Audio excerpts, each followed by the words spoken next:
Hello दोस्तों, आप सबका स्वागत है राजस्थान अकेडमी पे। जैसे आप सबको पता है, हम लोग रिलेटेड वीडियोस बनाते हैं। आज के इस वीडियो में हम लोग जो एलएलबी फर्स्ट ईयर के लास्ट ईयर पेपर है उनके बारे में बात करेंगे कि लास्ट ईयर के फर्स्ट ईयर का जो एलएलबी का पेपर था उसमें क्या क्या क्वेश्चन आए हैं। यदि आपको ये पेपर चाहिए तो आप डिस्क्रिप्शन बॉक्स की लिंक पे जाके आप इसको डाउनलोड कर सकते हैं और सेव कर सकते हैं। चलो स्टार्ट करते हैं आज का वीडियो। जो आपका फर्स्ट पेपर है वो कॉन्स्टिट्यूशन लॉ है। जो टोटल मार्क्स है आपके वो 100 नंबर का है और आपका ये पेपर 1.5 घंटे का है कोविड के कारण। तो इस बार भी आपका 1 घंटे और 30 मिनट का ये पेपर होने वाला है। इसमें आपको टोटल 6 क्वेश्चन दिए जाएंगे, उसमें से ओनली आपको 3 क्वेश्चन करने हैं। हमारे पास संविधान का पहला क्वेश्चन जो फर्स्ट पेपर है उसका फर्स्ट क्वेश्चन ये है, संविधान विधि से आप क्या समझते हैं? भारतीय संविधान की प्रकृति की चर्चा कीजिए। क्या यह संघात्मक है या एकात्मक है अथवा दोनों है? तो इस क्वेश्चन में सबसे पहले आपको संविधान विधि को समझाना है। उसके बाद जो भारतीय संविधान की प्रकृति है वो बतानी है कि कौन सी प्रकृति है। पहले आप बताइए संघात्मक प्रकृति क्या होती है, एकात्मक प्रकृति क्या होती है, फिर उसके बारे में बताइए हमारा जो संविधान बना हुआ है वो संघात्मक है, एकात्मक है या दोनों के गुण उसमें मौजूद है। इसके बाद दूसरा क्वेश्चन आता है, भारतीय संविधान द्वारा प्रदत्त धार्मिक स्वतंत्रता के अधिकार पर चर्चा कीजिए। धार्मिक स्वतंत्रता के अधिकार पर की सीमाएं बताइए। अब हमें जो संविधान के तहत जो धार्मिक स्वतंत्रता मिल रखी है कि हम किसी भी धर्म को मान सकते हैं और क्या क्या स्वतंत्रताएं हैं, और वो स्वतंत्रताएं जो अपन को अधिकार मिला है धर्म को मानने का वो कहाँ तक सीमित है, मतलब जो अधिकार मिला है उसका हम कहाँ तक उपयोग कर सकते हैं, वो आपको इस क्वेश्चन में एक्सप्लेन करना है। अब तीसरा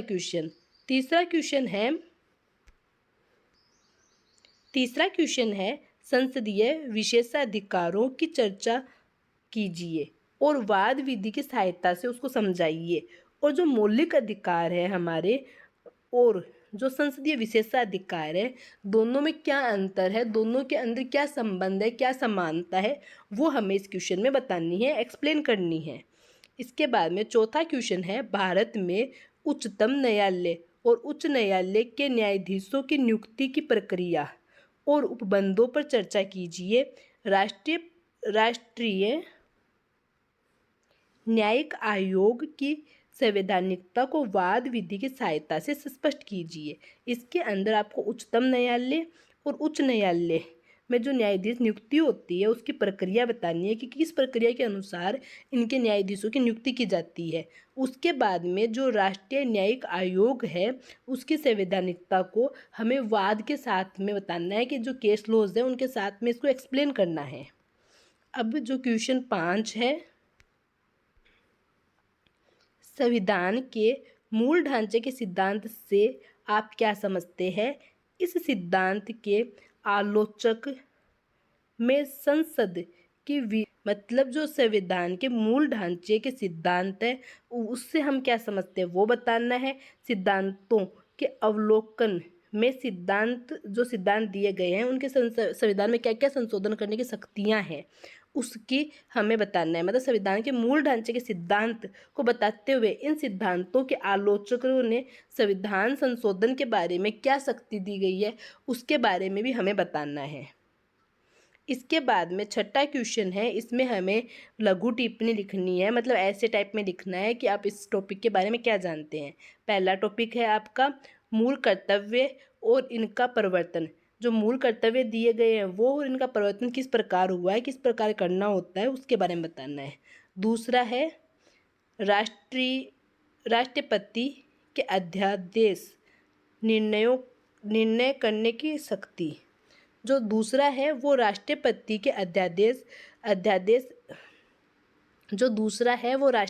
के अध्यादेश निर्णय करने की शक्ति है। इस प्रकार हमने कॉन्स्टिट्यूशन के क्वेश्चंस देखे। इसमें मुख्य बात ये है कि काफ़ी क्वेश्चनों में ये बात बोली कि वाद की सहायता से समझाइए। तो जो इम्पोर्टेंट केस लॉज हैं कॉन्स्टिट्यूशन के वो आपको पढ़ने चाहिए, क्योंकि वो आपको अलग से पूछने की जगह उस क्वेश्चन में आप यदि ऐड करोगे कि इस केस लॉ में ये बात बताई गई है, इसको ऐसे एक्सप्लेन किया गया है, तो आपके नंबर अच्छे आने की संभावना रहेगी। तो केस लॉज रीड करें। LLB फर्स्ट ईयर का थर्ड पेपर है हिंदू विधि। इसका पहला क्वेश्चन है हिंदू विधि के विभिन्न स्रोतों की व्याख्या कीजिए। इसमें आपको हिंदू विधि के जो जो स्रोत हैं उनको बताना है, उनको एक्सप्लेन करना है, और एग्जाम्पल है तो आप एग्जाम्पल भी दे सकते हैं। क्वेश्चन नंबर 2 है हिंदू विधि के साहित्यकरण ने विवाह की प्रकृति को संस्कार से संविदात्मक में बदल दिया है, विस्तारित चर्चा कीजिए। तो आपको इसमें हिंदू विधि के तहत जो विवाह की प्रकृति है उसको चेंज किया गया है, नहीं किया गया है, हिंदू विधि की प्रकृति क्या रही है, हिंदू विधि के अंदर विवाह जो संस्कार होता है उसके अंदर मतलब हिंदू विधि में क्या दिया गया है, उसको किस प्रकार एक्सप्लेन किया गया है, वो आपको इसके अंदर बताना है। तीसरा क्वेश्चन है निर्णीत वादों की सहायता से क्रूरता को विवाह विच्छेद के आधार के रूप में समझाइए। जो क्रूरता है वो विवाह विच्छेद का आधार है या नहीं, आधार जिस प्रकार है अपन जानते हैं, तो किस प्रकार वो विवाह विच्छेद करवा सकती है, क्या नियम है, वो आपको बताने हैं। क्वेश्चन नंबर 4 है वह है हिंदू उत्तराधिकार अधिनियम 1956 के अंतर्गत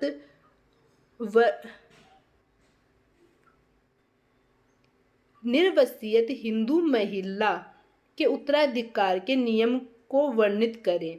मतलब जो हिंदू उत्तराधिकार अधिनियम है उसमें महिला के उत्तराधिकार के बारे में क्या नियम बताया गया है उसकी आपको उल्लेख करना है, उसको आपको एक्सप्लेन करना है।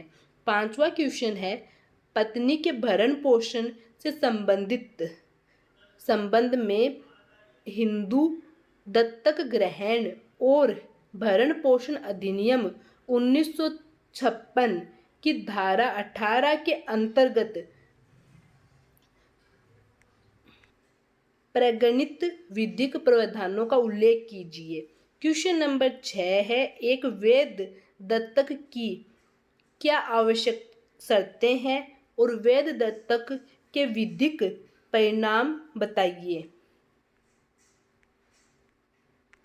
इसमें आपको जो वैध दत्तक मतलब हिंदू जो विधि है उसमें दत्तक लेने के लिए क्या शर्तें हैं, वैध दत्तक कैसे होता है, वैध दत्तक के मतलब उसको अपन वैध दत्तक ले लेते हैं मतलब गोद ले लेते हैं, उसके बाद उसका परिणाम क्या रहता है, वो सब आपको इसके अंदर बताने हैं।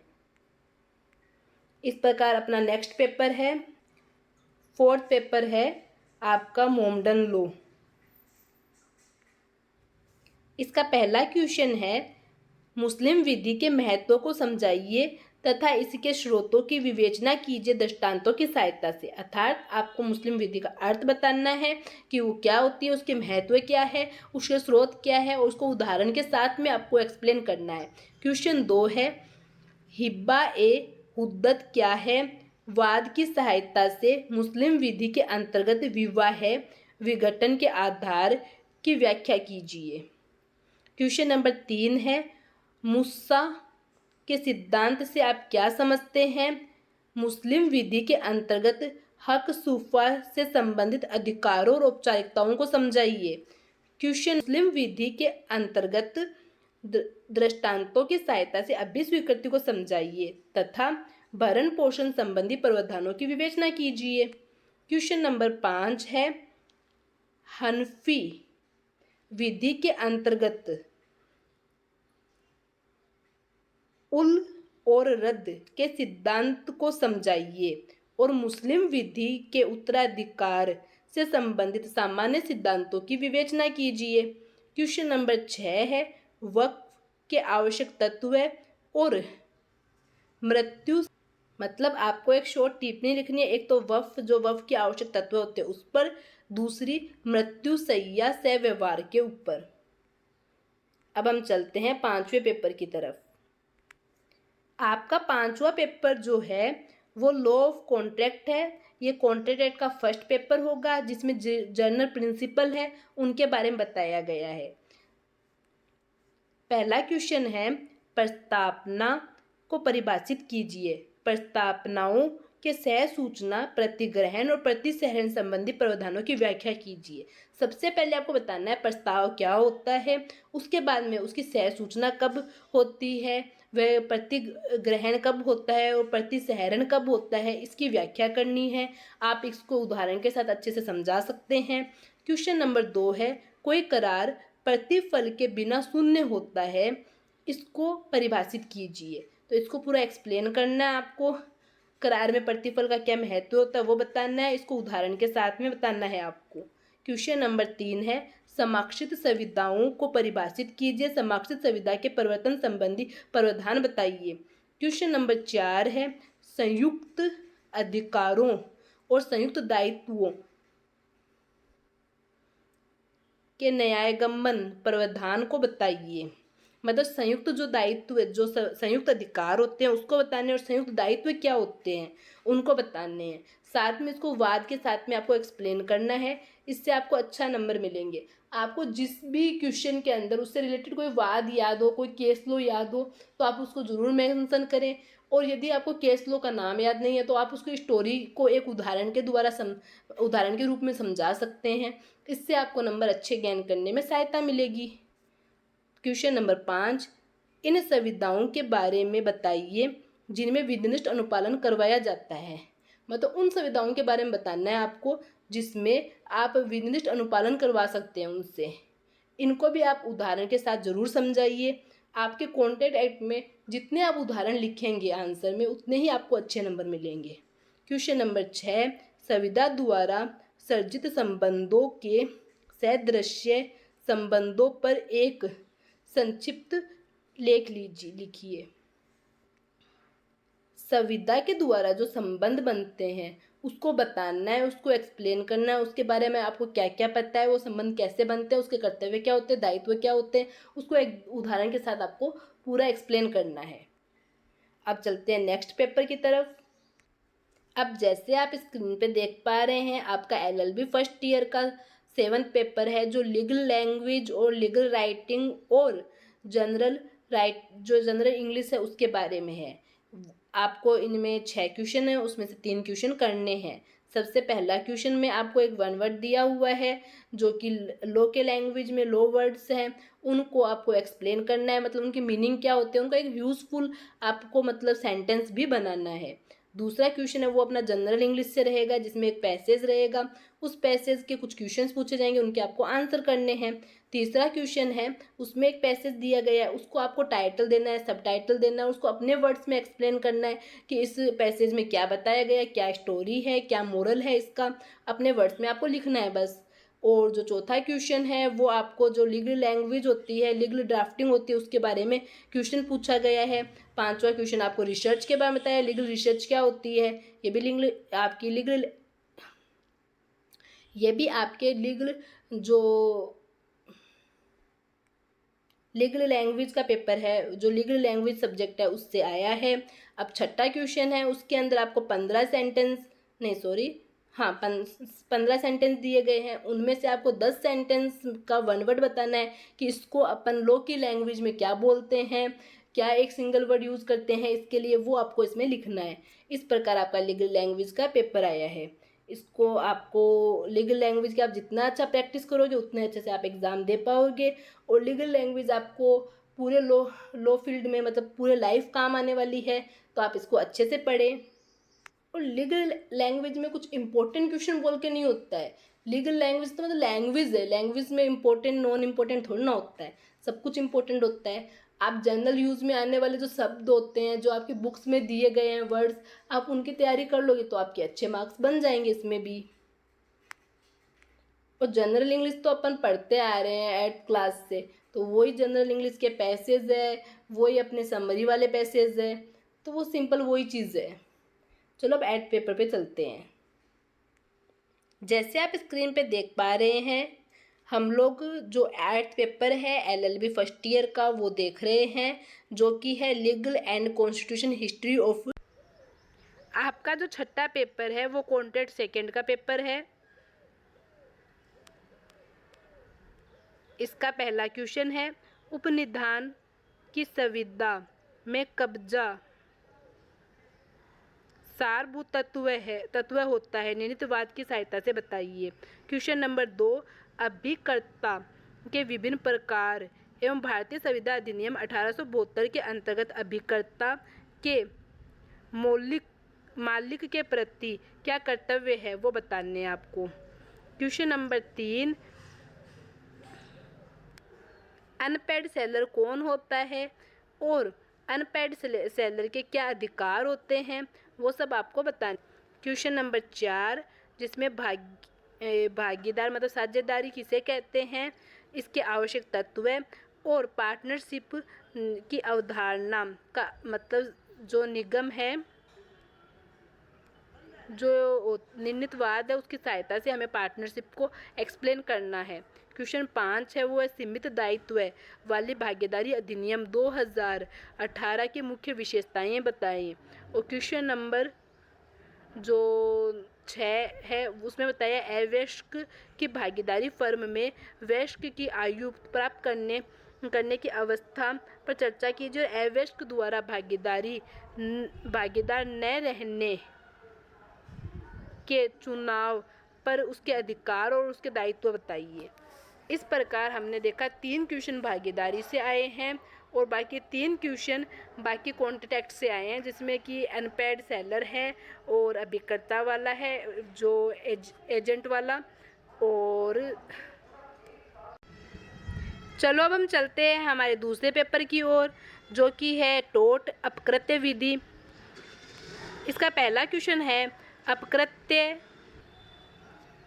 अपकृत्य एवं अपकृत्य विधि को परिभाषित कीजिए। इसकी प्रकृति, प्रकार और अनिवार्यता पर चर्चा कीजिए। अपकृत्य में दायित्व उत्पन्न होने से पहले किन शर्तों को पूरा करना होता है बताइए। और अपकृत्य एक दीवानी क्षति है पर हर दीवानी क्षति पर अपकृत्य नहीं है, मतलब यह अपकृत्य क्षति होती है, जो वो अपकृत्य की प्रकृति होती है वो दीवानी क्षति होती है, पर सभी जो दीवानी क्षतियाँ होती है उसमें अपकृत्य नहीं होता है, इसको समझाना है। और अपकृत्य और संविदा विधि में भेद, मतलब उनका अंतर बताना है। अपकृत्य विधि और संविदा विधि में क्या अंतर है।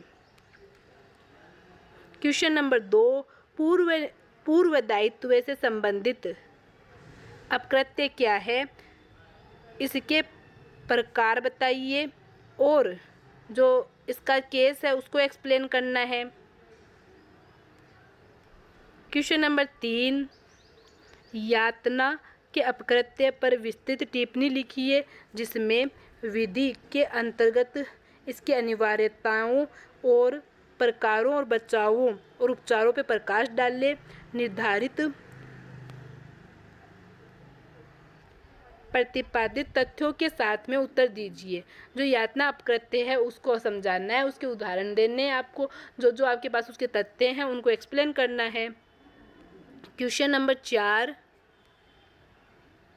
लापरवाही से अपकृत्य पर एक संक्षिप्त टिप्पणी लिखिए और विधि के अंतर्गत इसकी अनिवार्यताओं और प्रकारों को बताइए, उपचारों पर प्रकाश डालें। क्वेश्चन नंबर 5, मोटर वाहन अधिनियम 1988 के भूमिका एवं भविष्य एवं प्रभाव पर सामान्य टिप्पणी लिखते हुए भारत में जो मोटर वाहन अधिनियम 2019 अधिनियम के विभिन्न मुख्य परिवर्तनों, आवश्यकताओं एवं महत्व पर प्रकाश डाले तथा इसे विधि के अपने कहाँ तक उपयोग में आया है उसकी चर्चा कीजिए। मोटर वाहन अधिनियम 1988 की भूमिका एवं इसके प्रभाव और भविष्य में क्या प्रभाव रहने वाले हैं और इसका क्या महत्व है उस पर आपको टिप्पणी लिखनी है। क्वेश्चन नंबर 6, नए डिजिटल युग में उपभोक्ताओं के अधिकारों की रक्षा के लिए उपभोक्ता संरक्षण अधिनियम 2019 की भूमिका एवं भविष्य एवं और प्रभाव पर आलोचनात्मक निबंध लिखिए। साथ ही भारत में आई नई विधि द्वारा प्रस्तुत किए गए नियमों पर प्रकाश डालें। इंडिया संवैधानिक इतिहास क्या है, उसके बारे में पहला क्वेश्चन पूछा गया है। 1726 के चार्टर का वर्णन करते हुए मेयर्स कोर्ट की कार्यप्रणाली की विवेचना कीजिए। आपको चार्टर का एक्सप्लेन करना और मेयर्स कोर्ट का जो महत्व है, जो कार्यप्रणाली है, उसको पूरा एक्सप्लेन करना है, जो भी आप उसके बारे में जानते हैं। और दूसरा क्वेश्चन है वारेन हेस्टिंग की 1772 की न्यायिक योजना की विवेचना कीजिए। स्पष्ट कीजिए कि उन्होंने 1774 के सुधारों ने 1772 की योजना का कहां तक सुधार किया। वारेन हेस्टिंग की 1772 की न्यायिक योजना की विवेचना कीजिए। स्पष्ट कीजिए कि उन्होंने 1774 के सुधारों ने 1772 की योजना का कहां तक सुधार किया। क्वेश्चन नंबर 3 है, लॉर्ड कॉर्नवालिस द्वारा भारत के न्याय प्रशासन में किए गए सुधारों का वर्णन करें। क्वेश्चन नंबर 4 है, वो है ब्रिटिश काल में भारतीय न्यायालयों से प्रीवियस काउंसिल को जानने वाली अपील के इतिहास पर एक नोट लिखिए। यह अपील प्रक्रिया कब समाप्त हुई। एक तो आपको समाप्ति की डेट बतानी है कि कब समाप्त कर दी गई ये चीज़, और प्रीवियस डेट में जाने वाली अपीलों का इतिहास क्या है, कैसे स्टार्ट हुआ, किस प्रकार की प्रक्रिया थी, आपको जो भी पता है इसके बारे में, जो भी आइडिया है, वो सब आपको इसमें लिखना है। क्वेश्चन नंबर 5 है, भारत सरकार अधिनियम 1919 के अंतर्गत ब्रिटिश प्रांतों की स्थापना और द्विध शासन प्रणाली की व्याख्या कीजिए। जो 1919 में हमारे जो ब्रिटिश प्रांतों की स्थापना हुई थी वो कौन से थे, और उनमें जो द्विध शासन होता था, द्विध शासन प्रणाली थी, उसको एक्सप्लेन करना है। इसके बाद में छठा क्वेश्चन है कि लघु टिप्पणी लिखनी है, संक्षिप्त टिप्पणी लिखनी है, वो पहली लिखनी है हमें संघीय न्यायालय पे, दूसरी लिखनी है द्वितीय विधिक आयोग पर। इस प्रकार हमारा ये पेपर भी खत्म होता है। चलो अब चलते हैं हम लास्ट पेपर की ओर, जो है 9 नंबर, जो आपका ओनली 80 मार्क्स का होने वाला है। इसमें भी आपको 3 क्वेश्चन के आंसर देने हैं और टोटल 6 क्वेश्चन हैं आपके पास में। पहला क्वेश्चन है, लोकहितवाद से आप क्या समझते हैं। लोकहितवाद पर